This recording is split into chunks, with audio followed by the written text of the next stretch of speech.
All right, everybody, why don't we go ahead and get started? Again, thanks for your patience. It is 6:10 Central Time, 7:10 Eastern Time, and I'll stop my time locating at that point.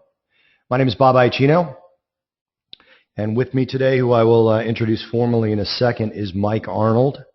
Mike Arnold is a member of our community and now an educator with Trader Outlook and Trader Instinct. I know a lot of you know me from Trader Outlook, and Trader Outlook and Trader Instinct are one and the same for the most part. Just if anyone's wondering why that Trader Instinct logo is down there, we've not changed. Some of you may have seen that I thought I was typing in private chat, but I was talking in public chat about a release that's going on, a product release that's going on at the same time that ours is right now. And I really don't mean to insult other people very specifically. I don't. But one thing that bothers me just as an ethical and honest educator, an ethical and honest mentor for traders, is the interesting way that these other guys will release a new product all the time, as if there was something about their old product that was no longer good. I mean, they release these things as foolproof systems, and then a few months later they release a new foolproof system, whether it's a leaked hedge fund trader or a conversation overheard in the back of a limousine, or I don't know where they get this stuff. But I'm in my 18th year of trading, which I'll go into in a minute in the bio, and Mike Arnold actually has a few months more. He's in his 19th year of trading. And the two of us, for the most part, have traded the same systems, for the most part, for the last 10 to 15 of those 18 and 19 years. And all we've done is tweak these particular methods, as opposed to releasing entire new systems all the time. You know, this particular educator had a system before, and I guess it wasn't as foolproof as he said, because now he's got another foolproof system. And it's just foolproof after foolproof after foolproof, considering to think that you're all fools. And we just don't think that here. Truth never hurts responsible people. I like that. Kind of funny that on the screen here, the subject of this particular webinar, and by the way, before I go on even more, I want to announce there's no link in this webinar, okay? There's not going to be a link that says purchase here. We are going to be giving out content on a regular basis, just giving it out, because we've kind of had enough of all this, and we want you guys to learn. We want you guys to become clients of ours, obviously. That's why we do this. Again, the old saying of find something you love to do and find someone who will pay you to do it and never work a day in your life is exactly why I do this. And Mike Arnold, who in our community is known as Speculator, by the way, in the chat room, which is kind of interesting considering the quote that's up there on the screen. But Mike Arnold asked me if he could teach when I said, how much do you want to be paid for it? And he said, nothing. Now, that'll change in the future. We'll pay him something for it. But we're here for the right reasons, and the reason is not because we want to give back, as everybody says, right? But because we actually enjoy it, and yes, we want to be paid for it. But we want to do it in a reasonable way. So there's going to be no link here to join anything after this webinar. There's going to be no make sure you buy here. Talk a little bit about a product that we're going to release, but it has nothing to do with this webinar, and you're welcome to quit just before we start doing that. So, Candlestick math, making the unseen seen.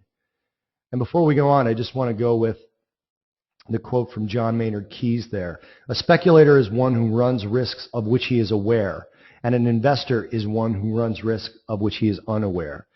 That's relatable to what's gone on in the equity markets since about 2005, and the majority of it happening in about 2008 on, where people just dollar cost averaged, right? And they just bought on dips and bought on dips and bought on dips, and have made precisely in the range of 2 to 10% over the last 10 to 12 years. What we do is we teach people to take control of their own trading and learn how to read a chart and learn how to manage your risk and learn how to control your losses and basically be aware of the risks that you run when you trade. All right, which brings me to the next slide. which is our risk disclosure. Now, those of you that know me know that I can do an hour on risk and an hour on what this risk disclosure means. But for the purposes of the recording, I'm just going to read it. This presentation is for information purposes only and does not constitute investment advice nor an offer, solicitation, or recommendation to acquire or dispose of any investment or to engage in any other transaction. This presentation is not intended for solicitation purposes, but only for use as general information. All descriptions, examples, and calculations contained in this publication are for illustrative purposes only. The risk of loss in trading the foreign exchange, futures, and equities markets can be substantial. You should therefore carefully consider whether such trading is suitable for you in light of your financial conditions. Past performance is not, and by the way, is never indicative of future results. Now you'll see that little risk disclaimer on the bottom of every slide, and I don't feel like I have to read it anymore. So there's me. I'm not a particularly attractive guy, but I did pick this picture with Jack Welch because if any of you saw me with Jack Welch on CNBC, I have a man crush on Jack Welch. Always have and always will. I just love the man. And I was giddy like an 11-year-old schoolgirl when I got to be on Squawk Box with him. But I put these pictures up as opposed to putting up little pictures of as seen on and then those little logos that you can get on any website, just attach them to your own website. We are not actually as seen on. We actually are seen on these particular channels. So that's why I put these pictures up here. Not so that you guys can see what I look like. Not so that you can see I basically only own 2 ties. I don't trade in a tie anymore. But I've spent the last 18 years in the futures and Forex markets. I still appear about 10 to 15 times a month on various business news channels, and local news outlets to analyze the markets. I began my career in early 1993. Again, I'm in about my 18th year or so, if you averaged it out, at Nico Securities. Went to Commerce Bank as a chief market strategist in '96. And I've been training traders and teaching other traders for at least over 8 years, both in person and over the web. This is recorded. If you want to read that whole bio, you can feel free to do so. But a lot of you know who I am. Most of you know who I am. And again, I don't put those pictures up to be able to show, to brag about the way I look. I actually think I look like Shrek. But this to me is the proof of, it's the actual pictures of what we do. We are credible because you know who we are. Okay? We're credible because you can actually research us and actually see that we are the people we say we are. Credibility is extremely important to me. And for those of you that are here that are skeptical on whether I do know what I'm talking about or whether I would work with Mike Arnold if he didn't know what he was talking about, you're welcome to go. We don't really want to cater to those people. We are who we say we are. We always have been, which is why we haven't changed much since we've been doing this. So having said that, I'd like to welcome you all, and I'd like to introduce you to Mike Arnold. Mike, do you want to say a few words and maybe go over your background a little bit? Hey guys, how's everybody doing? This is Mike Arnold. Just a little bit about me, and I don't have a big long bio about me. I just put down a couple of bullet points, and I don't have a picture because I didn't want to scare you worse than Bob's pictures may would have scared you. But I've been trading since '92. I originally went down to the trading floors and got an unpaid internship job straight out of university, where I studied to be an electrical engineer. Sort of why I study systems and strategies and spent a long time studying systems and strategies. I was trained as an options market maker. I've traded in Chicago, New York, and Switzerland.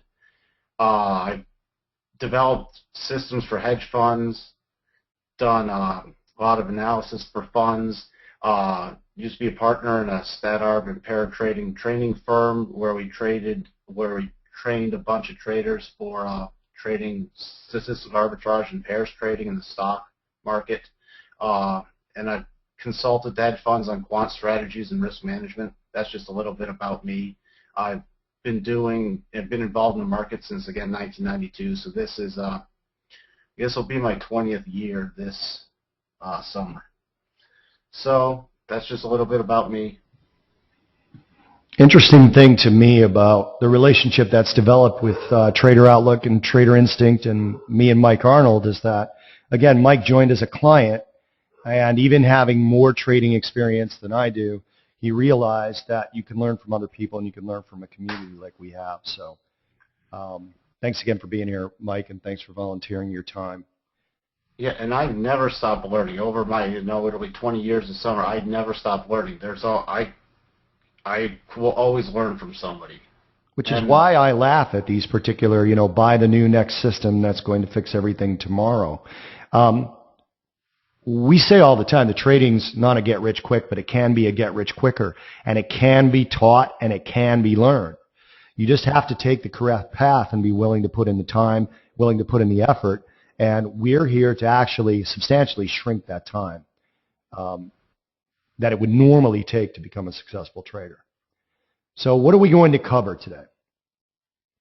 Well, at Trader Instinct, which again, Trader Instinct and Trader Outlook, one and the same, we give you the tools to fast track your gut or your instinct. Okay? When we talk about instinct, we talk about that gut trader, that gut feel. Things that people like myself or Mike or other longtime traders can just sort of see. It's what Mike calls unconscious competence. And it took us years and time in the chair to get that done. But we can actually fast track that for you. And what we're going to cover today is one of the most effective ways of helping yourself to get that gut. One of the hardest lessons for traders to learn. One of the most difficult things you can possibly have to deal with.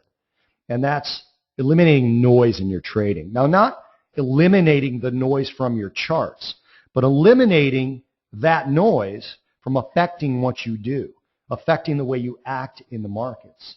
Noise can cause traders to deviate from their plan, which Mike is going to go into in great detail. And why are we calling this candlestick math? Well, candlestick math illustrates why noise doesn't matter better than anything I've ever seen. And this is something that Mike showed me. All right, this candlestick math, it's very simple, as many successful components of trading are.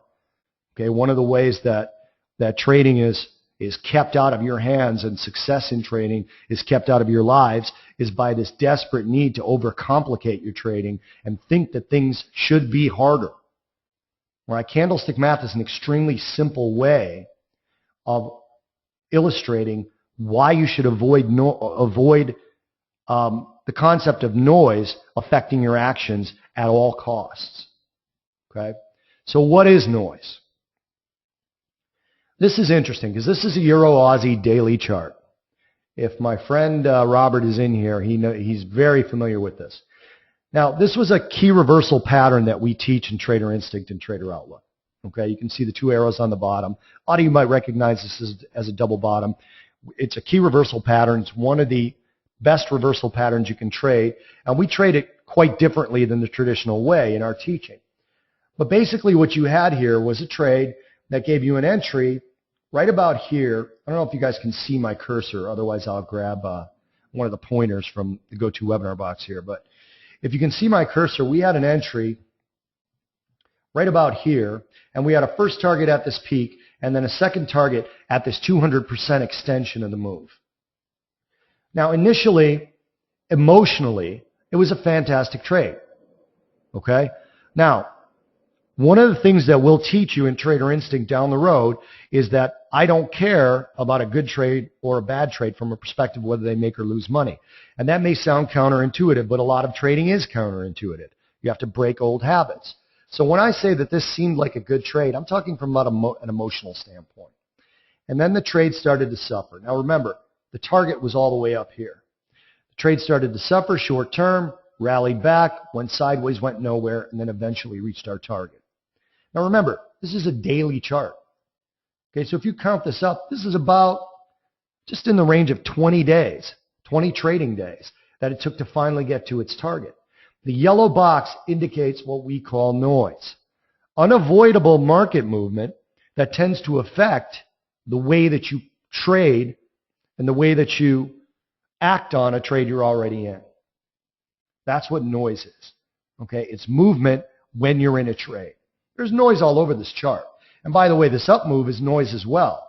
As much as I like you guys to not get stressed out during this yellow box area, I don't want you to get exuberant during this up move. I don't want you to get crazy and spend the money during this up move before the trade is actually covered. We want equanimous trading. We want you guys to be even and as even as possible. Now, being human beings, that's very hard to do. So this is what candlestick math does and what candlestick math can actually take you to. Michael?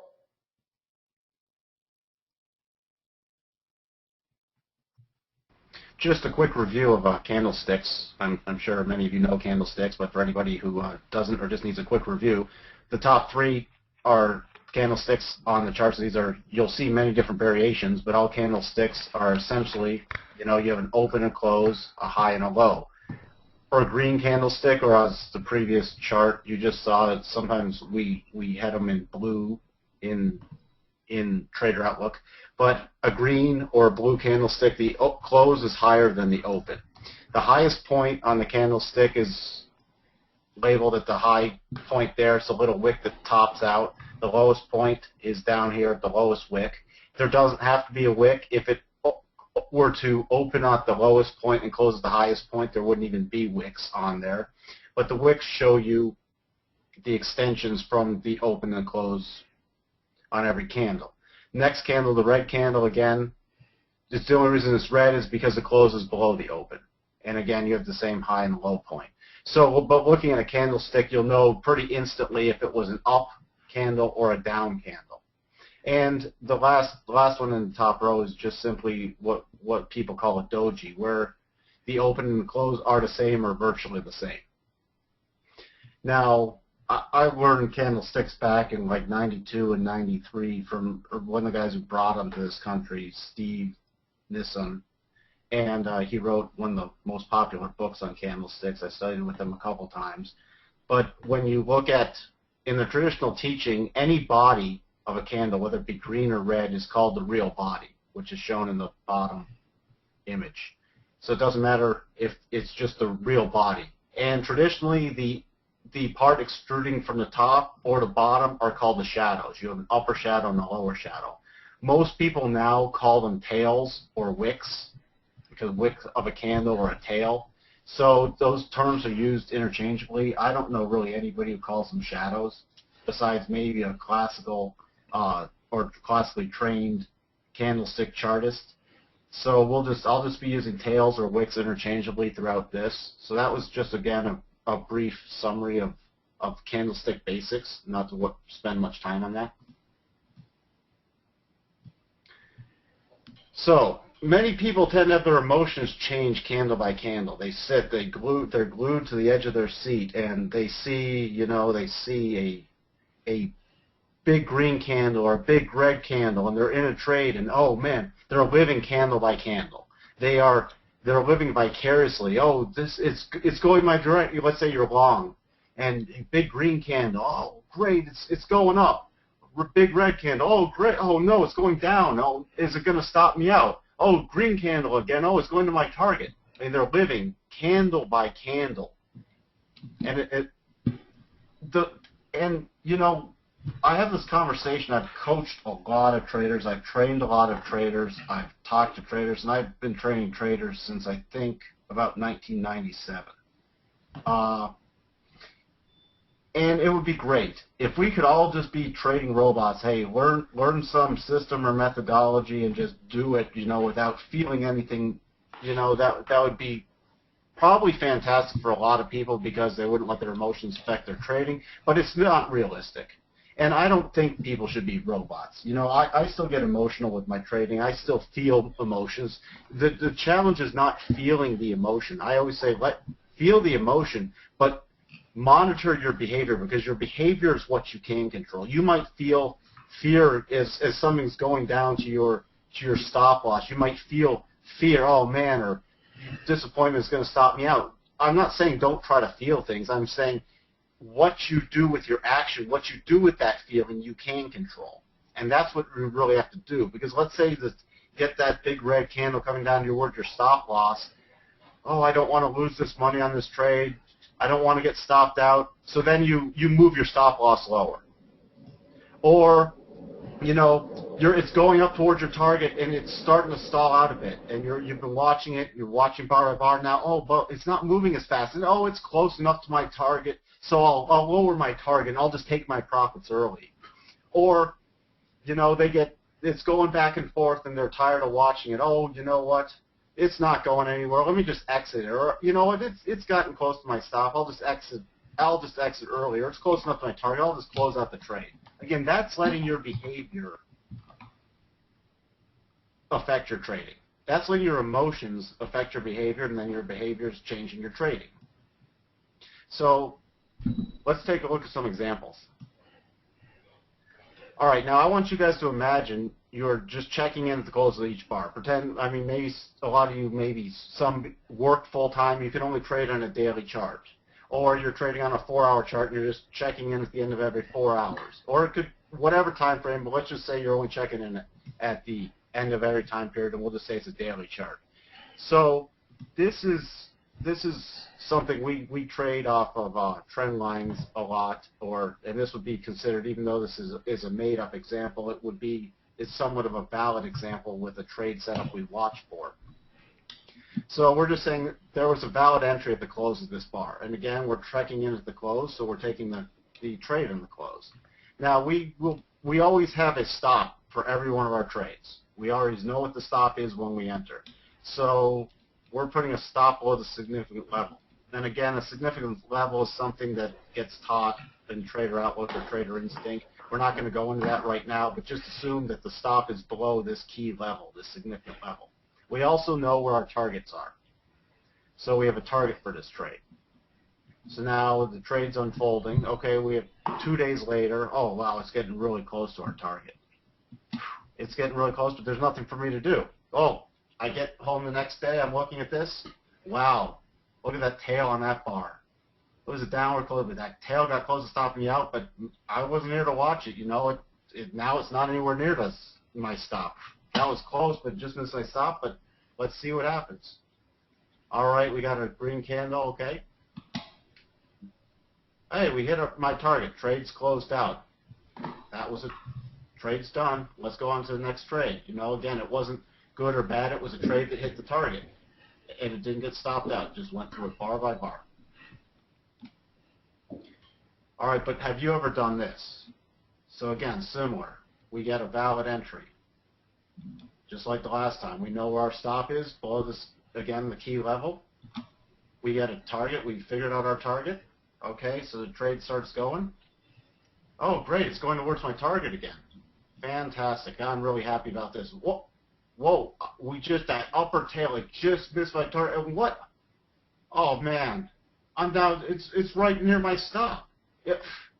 What am I going to do now? Oh, you know what? It's probably just going to hit my stop tomorrow. I'm just going to close it out now and save some money. You know, that's going to save me a few dollars if I just close it out now. Look at that big, huge red candle. Just missed my target. It's probably another loser. What? Wait, I closed it out. Now it's going to, oh man, why does this always happen to me? I should have just stayed in. Who would have known it would have done that? I mean, it was right there. It was a huge candle, and now I took it off, and I should have just stayed in this thing. You know, and so many traders do that. And I know some of you guys out there have gone candle by candle, looking at that and letting it affect your trading, even though you might know where your stop is and your target. And what I want you guys to pay real close attention, because we're going to start doing some math, pay real close attention to the big red and the big green candle. Because as we get into some math that we're going to do now, again, so candlestick math is we're actually adding candles together to see what it really represented in the market. So we always have the first candle, and you're always going to take, of course, the open from the first candle. So on this big red candle, the open was at the top. And you're going to take, again, the highest high and the lowest low from all the candles you're adding together. So if we go to the next candle, we add in the green candle. Again, the high on the red candle is higher than high on the green candle, so you're going to use the high from the red candle. And the low from the green candle is lower than the low on the red candle, so we're going to use that low. We're going to add these together, and you're always going to use the close of the last candle. When you add all this together, if you could smash these two together, it looks like that kind of candle.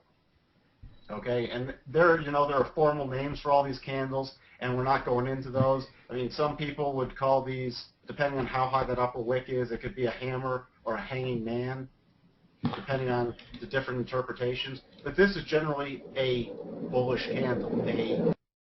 Hey, this is more bullish than bearish candle. And so by adding these together, if we just didn't react and waited, hey, look, if we had just seen that, like in the first example, that last candle from the candlestick math was the way it happened in one candle. We didn't really have time to react because we only looked at it as one candle. When it was subdivided into two candles, which we just added together, we actually could change our behavior and might have changed our behavior and let the noise of the market affect our trade. And maybe we like in that prior example, we closed out the trade early to save us some money because we thought it was going to hit our stop anyways. But we changed our behavior and didn't let things unfold. So again, this real life candlestick math. I mean, this is how prevalent. And look at all these.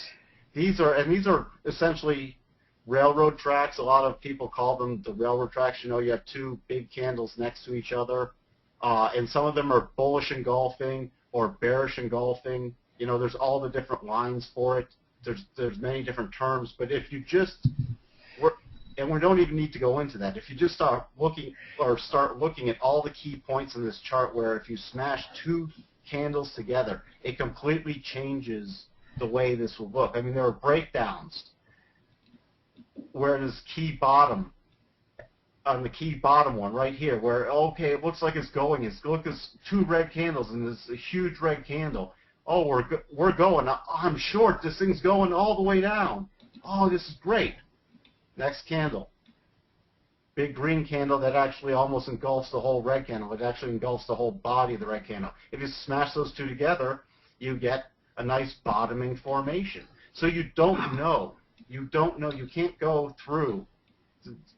And you could do this with more than two candles. I mean, the top, you have a 3-bar pattern up there. And the 3-bar pattern, I mean, is a lot of people would say is very close to an evening star. Well, see, you can come up with all kind of fancy names for everything, but when you start smashing things together and simplifying 2-bar and 3-bar patterns down, you can see why, hey, an evening star is considered a topping pattern. Because if you really smash it down, it really is just one of these big, long-tailed candles.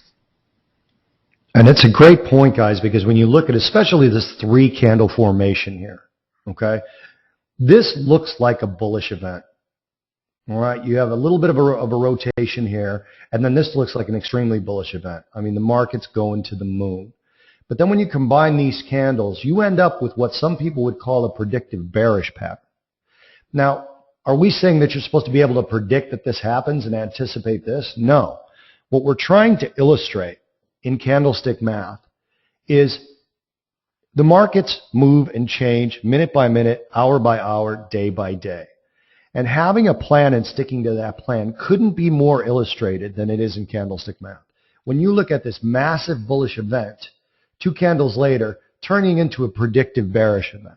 It just turns like that. And this is the type of candle where people would be looking and saying, you know what? I missed the up move here. I missed buying the dip here. I'm getting in this time. And then this bearish event happens. Let's take a look at an example of an actual trade that we recommended in our service. Okay, it's a trade recommendation. Whether people took it and how they did it is different with every individual. But there was an actual trade entry here. Again, as Mike mentioned, we trade a lot through trend lines. So it's like instead of going against a trade, we go in the direction of a newer, shorter trade. And we do it a little bit different than everybody else does. But you have a close below here, and this was a valid entry for us. So here is the actual entry, given some things that were going on to the left of the charts, which you can't see. You're just going to have to trust me that this was an actual entry. And those of you that are members of our service will recognize this Canada-Japanese yen trade. Now, the entry was here. Okay? Again, here is this rallying cry. Now, our stop is well above this significant level. As Mike mentioned, we use significant levels, and we teach significant levels as a way of placing stops in an area where the chart is telling you to place them. So our stop was way above here. So this particular type of move, again, especially when it closed above this significant level.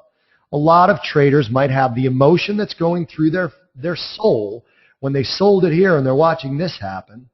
Their emotion will change their actions, will affect their actions, will make them do something that is not go with your plan. Sojo D said, sounds like me in the chat box. I'd venture a bet it sounds like a lot of you. You start to see this and you say, you know what? I really didn't want to get stopped out. I really had more risk on than I wanted because I wanted more reward. So it closed above the significant level. It didn't hit my stop, but I'm going to go ahead and get out anyway because this trade's a loser. It's going against me. And then you've got this situation right here where, again, based on how Mike showed you the candlestick math, if you were to have smashed these two together, what would it be? It'd be a market that opened here and closed here. This is a 4-hour chart, so all it is an 8-hour. Okay, the stop is above this significant level. Here are those two candles that are together that if you smash them down, they're going to look more like this candle here, which a lot of people would consider to be a bearish event. Right? A lot of traders would look at this and say, this is bearish. Market rallied up and sold off. This is bearish. You combine these two, and it follows this same pattern, and there goes our trade to target 1 and to target 2. Now, this is an actual trade that we recommended in our service, and I know for a fact that some of our members got out up here. I know they did. Don't care if they admit it to me. Okay, it wasn't in my account. We're not here to tell you guys when to get in and when to get out on a tick-by-tick, trade-by-trade basis. One of the mottos in our service is learn, don't lean. That's why we're teaching you this stuff, not asking you to buy anything. You take a look at candlestick math and you can see over time how effective it is to be able to see that you can't predict this stuff. Is noise driving you crazy? I know a lot of traders that it does. I know there's some out here that it does. Okay, is noise driving you crazy? Well, let's watch this little example. So let's assume that this again is a valid entry signal. Doesn't really matter what the trade was. Let's just assume for the sake of this conversation that this was a valid entry signal. Again, trade starts going our way. Great, right? We're in the trade. Let's imagine this is a daily chart. So let's imagine we entered here on day 1. Day 2, our trade goes our way, right? Emotionally, we're happy. We're stable. Day 3, all right, you know what? Came off a little bit, but I'm still up. Everything's fine. Day 4, good. I got some of that money back. Fantastic. Day 5, you know what? This has been a week. I've been in this trade for a week. How long do I have to wait? Now, I'm not even going to go into the fact that a lot of research systems don't take time into account when they research. But a lot of traders get bored. They're in trading for the juice, for the action, right? They want the money as well, but without the action, they get bored. I actually had somebody say to me a long time ago, excuse me, that the faster you make money, the better the money is. I've gotten a $10 bill from somebody yesterday, and I'm getting one a week from now. It's the same $10 bill. Okay? So here we are in day 5. I can't take this forever. You know what? I'm just getting out of this. I'm going to put on another trade that's going to move faster. Day 6. Good thing I got out. It's moving. I knew this would go against me. Day 7. Again, you have to be joking. I'm almost back to the profit I was in day 2. Now remember, every trade that we put on has an entry, a stop, and a target. It's illustrated in this example as well. All right, now we're at day 1, 2, 3, 4, 5, 6, 7. Day 8. Thought I might have made a mistake getting out, but it's heading back down again. And day 9, great. Again, it goes to the target. Does this look familiar for you guys? How many people would have sat through this waiting for this to happen? When you put on a high probability trade, the probability is based on the trade getting to its target, not the trade getting to its target quickly or slowly. A lot of guys out there will try and say, you can make X. I got an email the other day. We made $500 in one day. Well, does that mean you can make $500 in every day? No. They're trying to entice you with speed as opposed to with the proper way of trading. Okay? I don't care if I make $500 in one day, 1 week, or 1 month. It's the same amount of money. Just because you make it in one day doesn't mean you're going to make it every day. So what does this actually look like when we employ candlestick math? What does this look like here? Well, there's the first candle, open and low.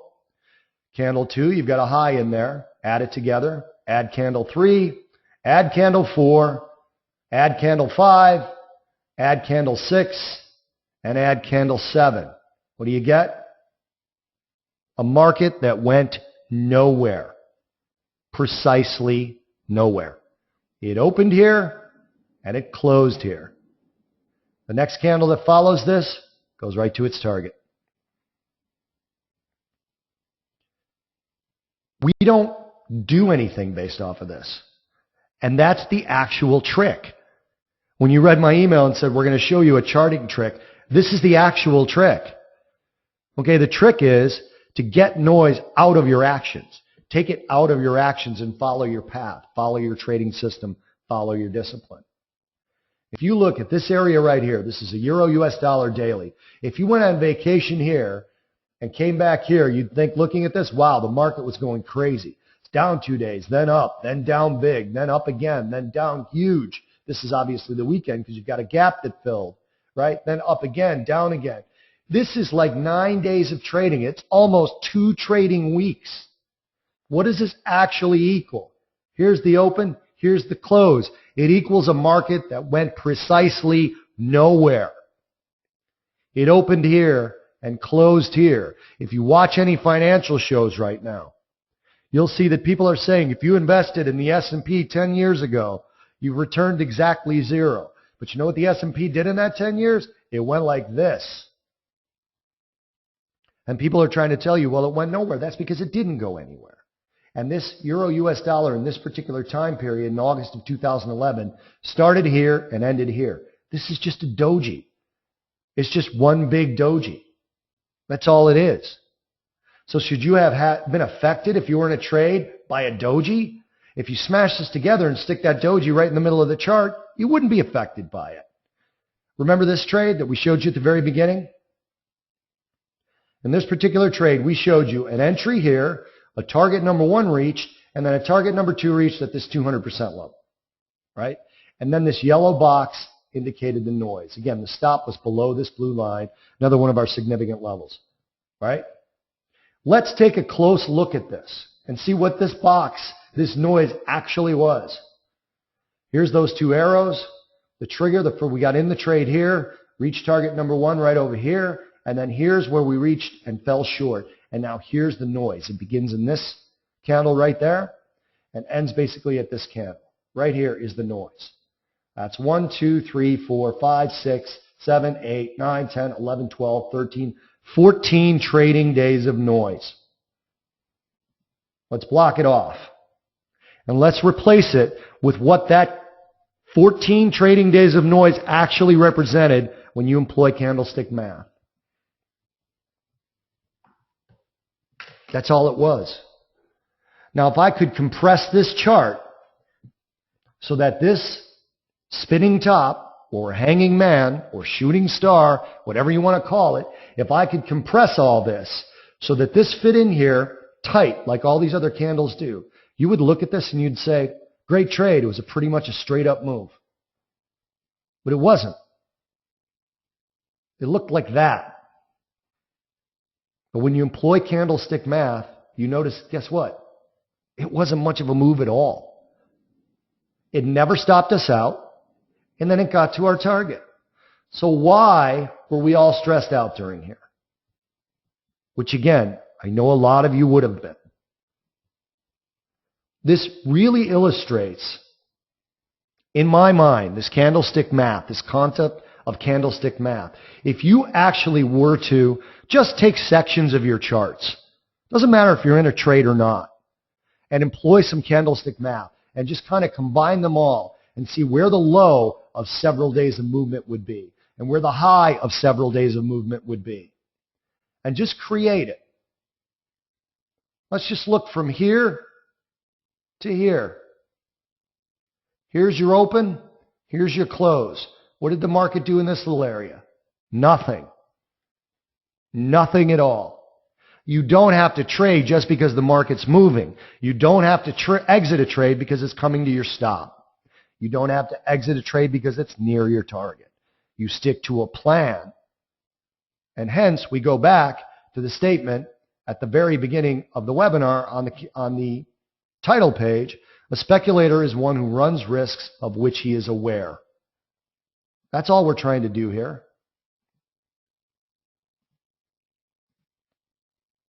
So what is a trader's instinct and how does it develop? It develops through tactics like this, through understanding, through techniques like candlestick math.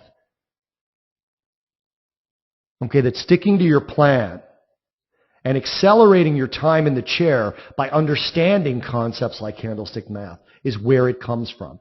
99% of traders were developed. Their instinct and their gut was developed.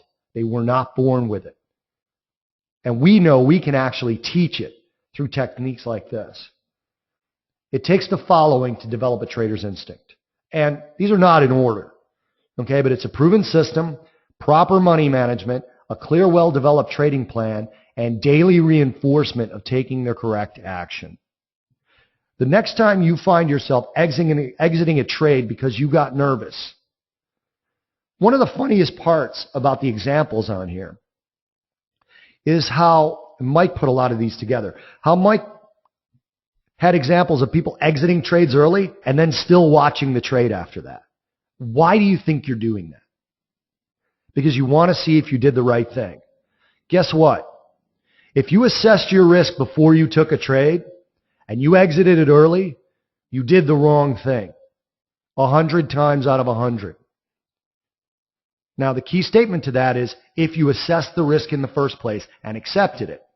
That's part of daily reinforcement of taking the correct action. That's part of a clear, well-developed trading plan, and that's part of proper money management. Now, without a proven system to apply things to apply these tactics to, you're not going to make money either. But if you understand concepts like candlestick math, you can actually take some of the stress and strain out of trading. Emotions are natural. Acting on those emotions is exactly what you need to control. And again, taking a technique like candlestick math can help you realize, look at things and say, what was I so freaked out about? Why was I stressing out in my chair about this stuff? Does anybody have any questions on anything? For me, for Mike, or in general on the content? Can I just jump in real quick, Bob? Please do. One thing that I also want to caution you guys against, because we're sort of giving you a different way to look at things with candlestick math, is don't get in a trade and then, get all stressed and try, is it going to hit my target? So you start adding every candle together to figure, hey, look, if I smash these four together, look, it's a bullish candle. Oh, that means it's going to be going to my target. Or, now you're playing another game with yourself. The point to this is not to, I'm going to try to put candles together and predict where this thing's going. No, it's what Bob said. Before you even put on a trade, if you know where your stop is, you know where your target is, you know what your risk is, you know what size trade you're putting on, that should all fit within your comfort zone of, okay, I'm putting this amount of risk on, whatever that dollar amount is. And the moment you put that on, you've taken ownership over that risk. It should be whatever happens in this trade, happens. What we're trying to show you here is how, a bunch of the noise, if you really step back and look at it, shouldn't affect you. But I don't want anybody taking this and tomorrow start going and starting, watching a 5-minute chart. Well, if I add these two candles together, that means it's going up. No, it doesn't. Again, anything can happen. This is not about reinforcing the trade that you're already in. There's only two things can happen here, okay? There's only two things that can happen. When you put on a trade and you're overly stressed out about your stop, guess what? You have too much risk on. Period. That's 100% of the time. So we're not trying to put it in perspective from where, like Mike just said, you go to a smaller time frame and try to reinforce the trade that you're already in. You're in the trade. If you accepted the risk, you're committed to the trade. You will never make money over time if you don't commit to a system. Okay, you commit to a system and you stick to it. That's how you make money over time. What we're trying to illustrate is how the things that are stressing you out are not necessarily what they seem, and they can be looked at a different way. They can be looked at a different way to where they, A, are going with the trade you already have on, and remember, key is already have on, or B, it's just a different way of looking at something that was stressing you out, right? A member of mine wrote something a while back, and I've been reading it to my regular members almost monthly, but he called it a true trader's outlook. Losing trades are the complementary probabilities that complete the winning trades. One cannot exist without the other. Therefore, until you accept your losses and your losing trades, you cannot embrace your winning trades. Failure to accept all probabilities leads to skewed results, meaning you take the losing trades, then through fear you stay out of the market and miss the winning trades. This cycle perpetuates until you blame the strategy and discard it. You then move on to the next strategy where you start a new cycle of failure. The very popular statement out there is nobody ever went broke taking profits. Mike, what do you think of that statement? That I've heard that statement for years, and it drives me crazy because, you know, what really happens is people, it's actually an emotion-based statement, because what a lot of people will do is, oh, it's getting close to my target, I'll just take it off. I'm going to grab my money. It's my money. I'm going to take it. The problem is they edge that down. They constantly edge down their targets. They constantly take the money off too soon and don't let the trades come to fulfillment, but then they take their full losses. Or they even expand their losses and they take their profits early. Well, the problem is they eventually skew their risk-reward so much that they're grabbing any profit to offset their last loss, thinking they're going to just get a bunch of small profits, offset that loss, and they have another big loss. And then they start grabbing profits even faster, because, and it's this endless cycle of negative pattern reinforcement. It actually sets up a feedback loop of them, because they took it like they took their profits 10 pips early this time, and the next time it's 20 pips early, the next time it's 30 pips early, and pretty soon their accounts getting bled dry because they're still taking their full losers. So you can go broke taking profits. You actually can. Guys, we're getting a lot of compliments on how this is great stuff, and thank you for that. I don't want to address them all individually, obviously, because it'll just take up too much time. But I want to answer a couple of quick ones, and then Aldrin, I'm going to go to yours and put up the slide and do some graphics to answer your questions. So just give me a second.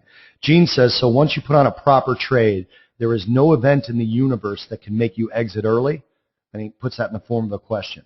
I'll answer that, and then Spec can add into that. I don't want to say there's no event in the universe that would make me exit early, okay? If I have on a long equity trade and I find out that there's a nuclear war headed toward Wall Street, I'm going to exit early. Okay, so it's not that there's no event in the universe, but you can't abstractly exit trades early.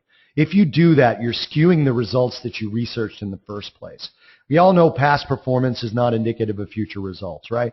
But what else are we supposed to go look at other than past performance? But what past performance mean is, just because the last 10 trades were a winner doesn't mean the next one is. That's what that statement actually means. It doesn't mean that when you've researched a good system, don't rely on it to be a good system. That's not what they mean by that. I had somebody who joined one of my services a long time ago, and we put out 3 trades. This person said, Bob, you suck. I had a $3,000 account, and I put on $1,000 risk on each of your first 3 trades, and they were losers. Well, who told you to do that? The next 9 were winners. So it's not a matter of there's nothing in the universe, but when you write a trading plan, which I'm going to guess of the few hundred people in here, probably 10 of you have a trading plan that you follow with discipline. That's not an insult, it's just a fact. Whenever I work one-on-one with somebody, and I bet you Mike will say the same thing, it's usually the same problem. I'm going to steal this from Mike. Mike says this all the time. You can't even remember your grocery list when you go to the store, but you expect to trade and remember all your inputs and all your points on your trading plan. So no, Gene, it's not that there's no event in the universe, but it's awfully tough for me to exit a trade early once I've assessed the risk and have accepted that risk. Mike, any comments on that? That's the exact same way I would have answered it. I mean, in my trading plan, yes, if I have a line there, it's really the only time I'm ever going to exit something if there's some thing that completely disrupts normal market operations. And I'm not talking about a report coming out or there's going to be, unemployment figures or something. That, yes, I know when those are coming out, and they're not going to cause me to exit a trade early, because if I thought they were going to affect my trade already, it would, like if I was trading on a 5-minute chart 2 minutes ahead of non-farm payrolls, then that better be in my plan, because the volatility is going to go way up. Which actually, if you don't mind, Mike, which actually goes right to Byron's question, because Byron says, how do you respond to people who promote manage your trade? We don't want to abstractly manage trades. If it's part of your plan to manage it in a very specific way that you can be disciplined, then we're all for that, which is exactly what Mike is just saying. Go ahead, Mike. So again, I have a thing in my plan that if there's something that's either is disrupting, like Bob said, a nuclear warhead, a terrorist attack, something major, a major earthquake hits right in the vicinity of New York City and everything's getting shut down, yeah, guess what? That's something, or something happens in London or something major, that all bets are off. We don't even know what's going to happen to the market later today or tomorrow. Yes, I have that in my plan. I will close out all trades because that's part of my risk management. We're in uncharted water, okay?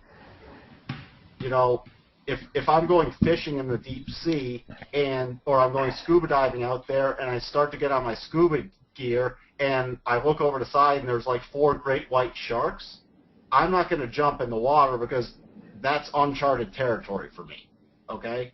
If the water's clear and there's, it's normal conditions, I'm following my scuba plan.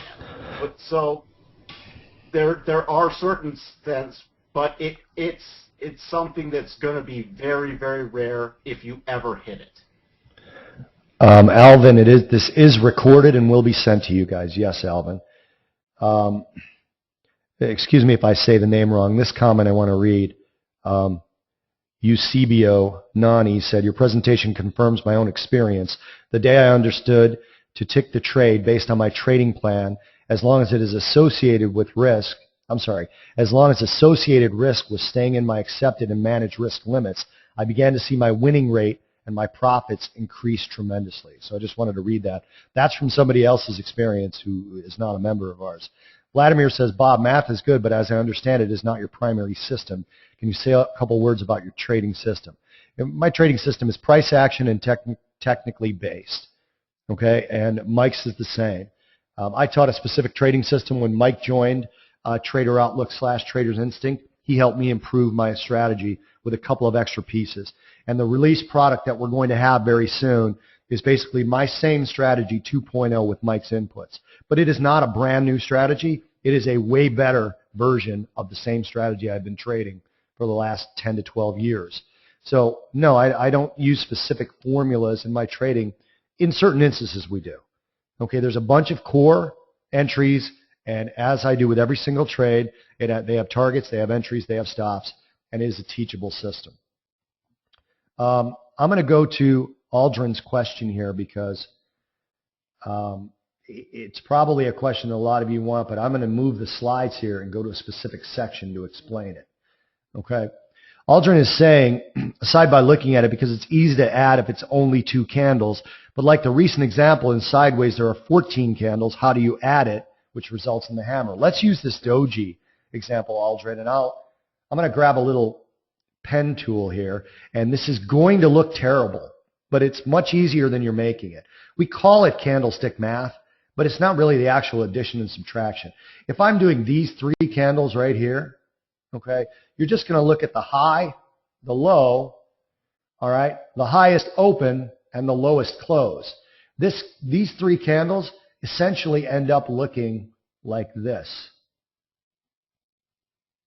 Okay? And then this is all colored in here. Right?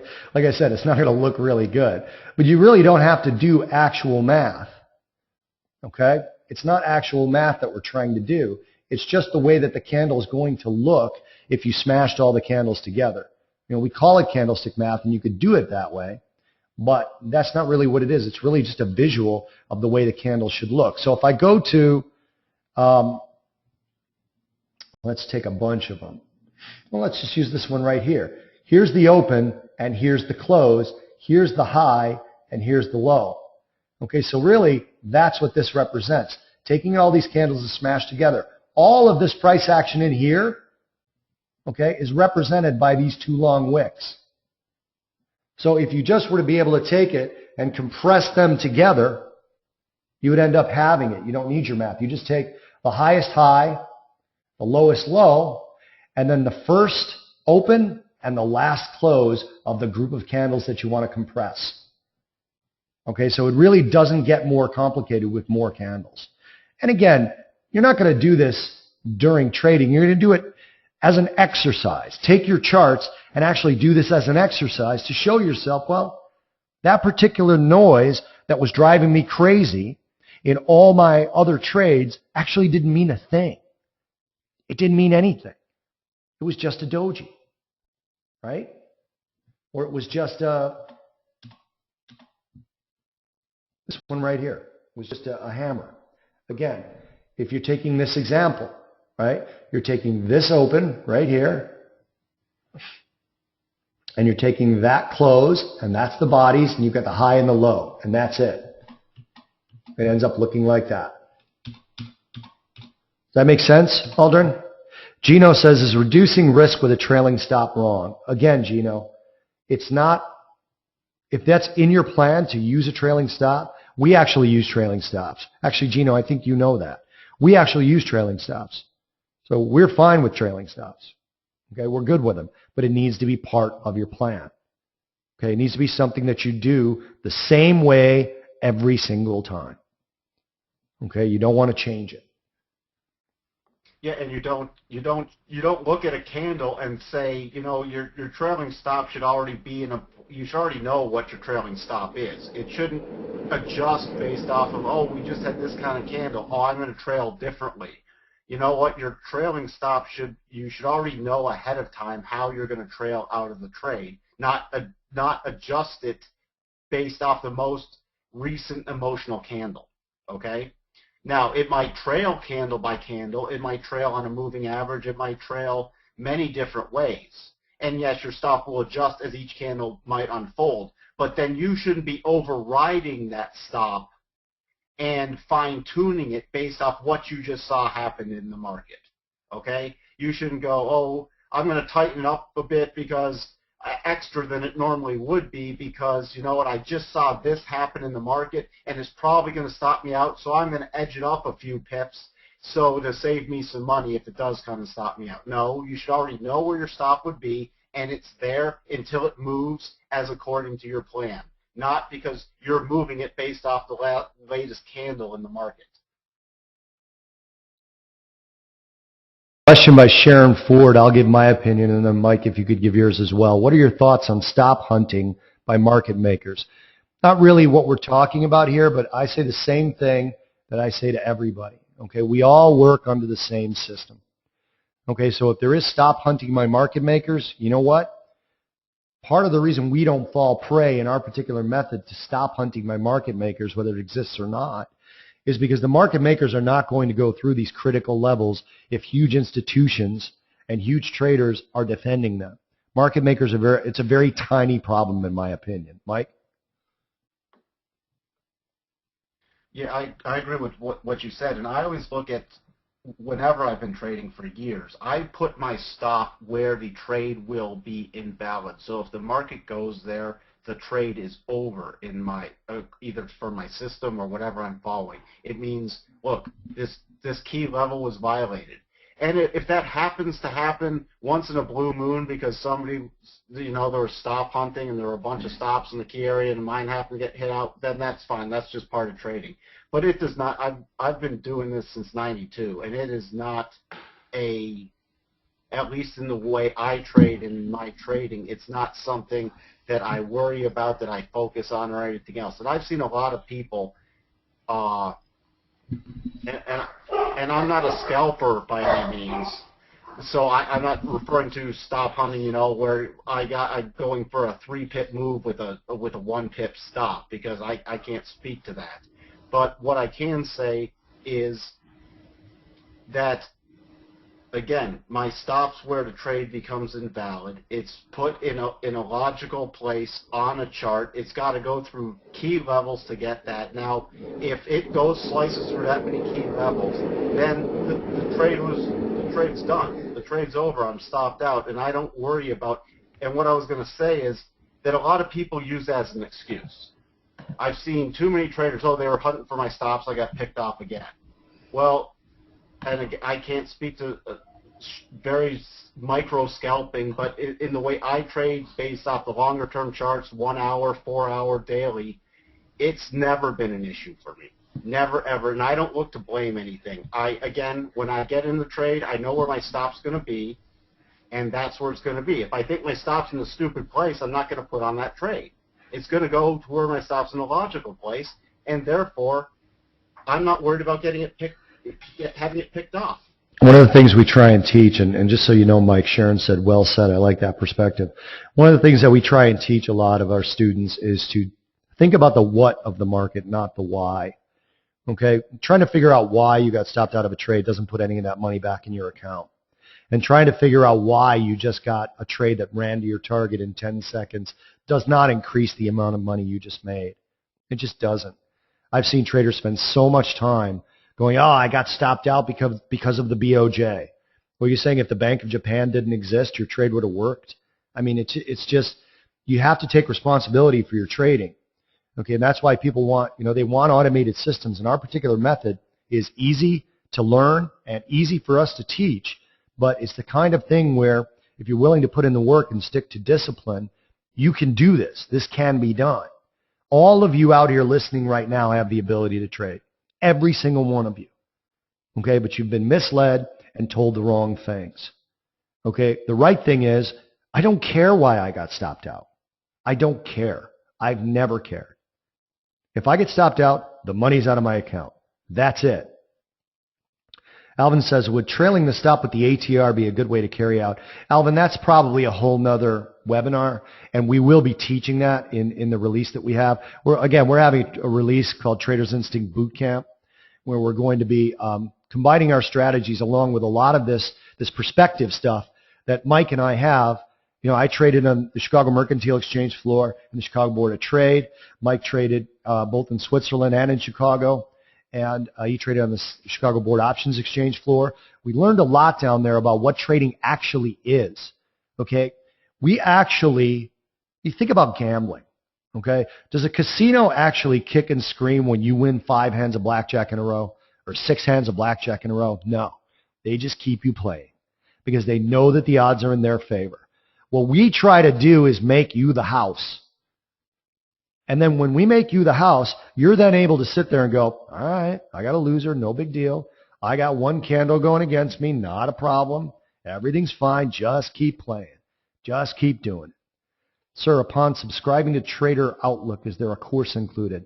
Aldrin, you guys will be hearing about that in the next few days. Again, we're just trying to give you guys some information. We're not trying to sell you anything right now. Just check your email. We'll have something coming out soon. Richard Lewis, thanks for this lesson. You reinforce what I know but often fail to practice. See, this is one of the best comments we can get, Mike. Richard says, thanks for the lesson. You reinforce what I know but often fail to practice. I will be more determined to stick to a plan now. Again, it's really expensive to have one-on-one mentoring with me or with Mike. It's really expensive, okay? But about 100% of the time, Richard, that's the problem, is that people know they should do it, but they don't.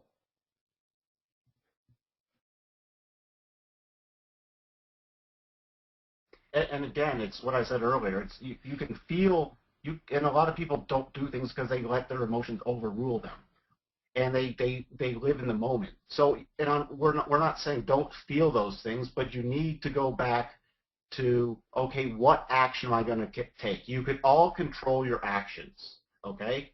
You don't need to control your emotions. You can control your actions. And also this ties into why you have a well-developed trading plan, because then let's say you get emotional. What do I do? Do I do this? Do I do this? Do I take the trade off? Do I do this? No. You know what? Go flip open your trading plan and read down the list. Oh, this is my correct action. Oh, Here's the way I trail my stop, or here's where my stop is. Has it hit it? No, I'm still in the trade. Or here's where my target is. Have I hit it? No, I'm still in the trade. Or here's when I move my stop. Okay, you know what? I got fearful, but I don't actually move my stop until this happens. Has it happened yet? No. Therefore, I don't do anything. I sit on my hands. And so all these things go together. Feel the emotions, take the action as outlined in your plan. Sojo just said, I need a hammer so I can pound this stuff into my head. That's exactly what a trader's gut is, Sojo. It's repetition of these particular things we're teaching you. So if you want to take what you've learned here and put it into practice, grab a chart every once in a while. And come on, seriously, put in the time. Okay, make a commitment to this. Because you can do this. Take a chart every once in a while and pick a number of random candles and smash them together and make one candle and see what it says. Because this kind of an exercise will help you guys to understand what we're trying to say. Okay? To understand what we're trying to say. And all we're trying to say is stick to your plan and don't go back into the same failed repetition, the same cycle of failure. It perpetuates until you blame the strategy and discard it when you're not actually following the strategy. There's a lot of guys out there, they're like, we're going to show you proof of how our system worked. But does that system work for you? You have to be able to write your plan out, and we do teach that as well, but write your plan out and then stick to it for a period of time. How do you know whether your stop is too near or not? Do you think the candlestick sizes will be a good indication of the price momentum to gauge a trailing stop process? Interesting, Alvin. How do you know if your stop is too near? Do you think that candlestick sizes will be a good indication? Actually, candlestick size is a huge part of our significant level discovery, which we'll be teaching an even easier version of in the new incarnation of the Trader Instinct Bootcamp. We've taught this before, but again, we're not one of those groups of guys that goes, oh, now we taught you that strategy. Here's a brand new one, and this one is also foolproof. Well, if I sold you a foolproof one last time, what am I selling you a new foolproof one for? I mean, why would I do that? You need more than one foolproof. We improved the strategy that we've been teaching, that I've been teaching for about 9 years, and that Mike was kind enough to help me improve. And large candles are a big part of it, but we can't really go into that now, Alvin. Can I jump in with one other thing, Bob? Please do. Okay. One of the things a great exercise is, when you're going back through trades, like I take screenshots of trades, okay? When I get in and also when they're completed. Because then you can go back, especially on the weekends, and take an actual look. One of the great things to do then is, if you notice, like let's say I get in a trade on a Monday, and I don't close out to a Friday. Let's say it hits its stop or its target on Friday, just hypothetically. And I notice that maybe Wednesday or Thursday I would want to exit my trade. I'll make notes in my trading journal. Then I'll go back and look, and I'll still do the right thing. I won't exit the trade, because it's going to go. It's either going to stop me out or go to target or do something. But then I'll go back and I'll go looking at that chart and saying, what was bugging me? Why did I want to change what the correct action was? And that's a lot of the times when you can also do the candlestick math. You can go through and just, smash those between the Monday and Friday, combine the Tuesday through Thursday candles and just say, let's just pretend this was one candle in the middle. What did that look like? What did that do? I was reacting to that one silly candle. I mean, that's where you really start to look at it, and you can now step back and take a look at it and say, look, I still did the right thing, but here I'm reinforcing it because I'm doing that candlestick math during an unemotional time, and I'm going back to my trades and doing that candlestick math, and it really reinforces doing the right thing. There's a comment here. I think the China GDP rumor will disappoint tonight. The only reason I'm reading that is because Sharon, I do a lot of fundamental analysis on CNBC and CNN and Fox, and from a fundamental perspective, I agree with you. And guess how much that's going to change the trades that I'm looking at? Not at all. Won't change them at all. I will put on my high probability trades, and if they're good trades, they're good trades. Now, when I say good trade, I mean a proper setup. I don't mean a winner, because we've already been trading this particular system, again, improved by Mike. We've been looking at it long enough to know that we have a high probability method. Does that mean every single one of them is going to be a winner? Not at all. So it won't change the way I trade it at all. That is why I say it, because I knew you'll have that skill.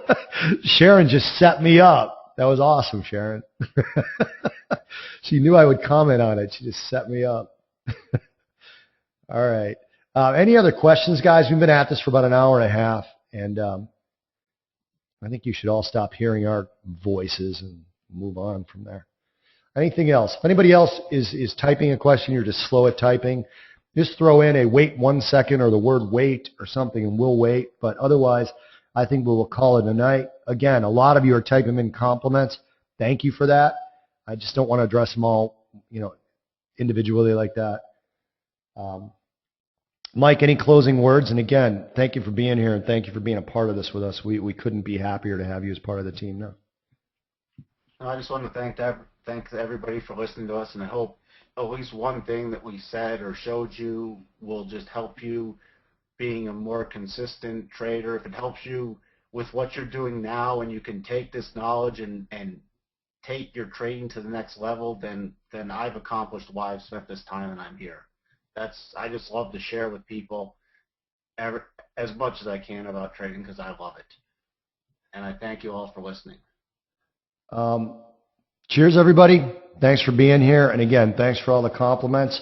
Again, you guys can all do this. Okay? Let's take the rest of 2012 and make a commitment to it. Okay? You guys can all do this. Cheers, everybody, and we'll speak to you soon.